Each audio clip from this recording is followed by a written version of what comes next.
Tonight, an investigation into police body camera use across Utah, raising new questions about oversight and transparency.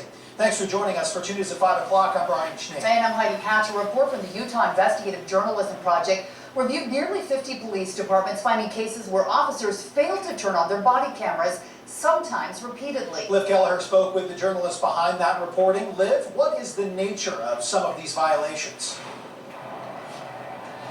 Well, Brian, it ranges from officers unintentionally keeping their cameras off to officers repeatedly over prolonged periods failing to activate. This includes one officer formerly with the Unified Police Department who, for the first 3 months of 2023, didn't log any body cam footage at all. He also had over 100 incidences of failing to activate his body cam during that same period. In at least one of those incidences, it was a case involving force. The investigation, which looked at police records from 2019 to 2025, found 25 officers at 11 agencies failed to activate their body cameras when policy required it. That's obviously a very small fraction of officers, but we were still interested in how those departments were handling those violations. Sydney Chapman is the investigative journalist that led this report. She said the cases varied from situational mistakes to repeat non-activation over months. Unfortunately, it sends a message that potentially they're hiding something. Former Salt Lake City Police Chief Chris Burbank was instrumental in requiring body cams within that agency. He says that footage not only benefits the public, but the police themselves. More often than not, video footage exonerates the officer's actions or proves that they did the right thing. According to Chapman, there was no pattern of the types of incidents where officers failed to activate body cams.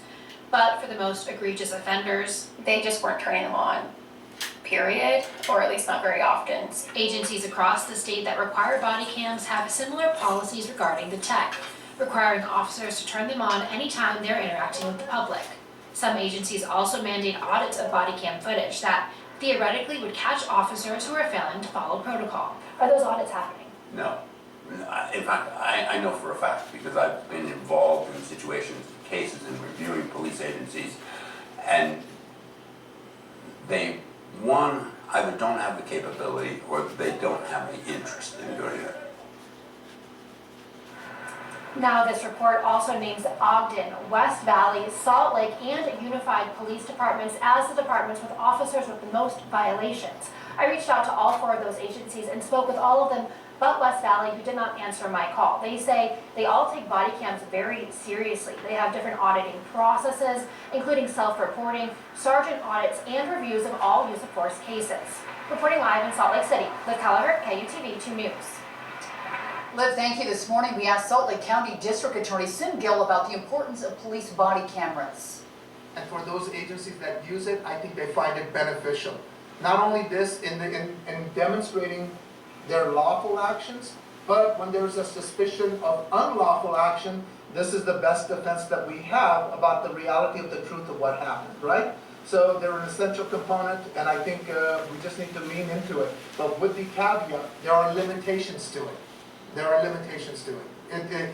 The camera does not always capture the complete truth, but it does capture a lot that can help us to decipher what that truth is.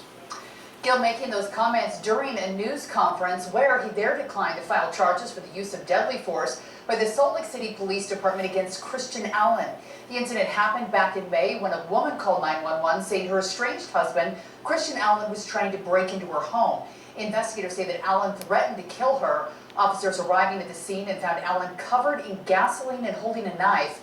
Body camera video showing the officers calling on the suspect to drop the knife before 12 shots were fired.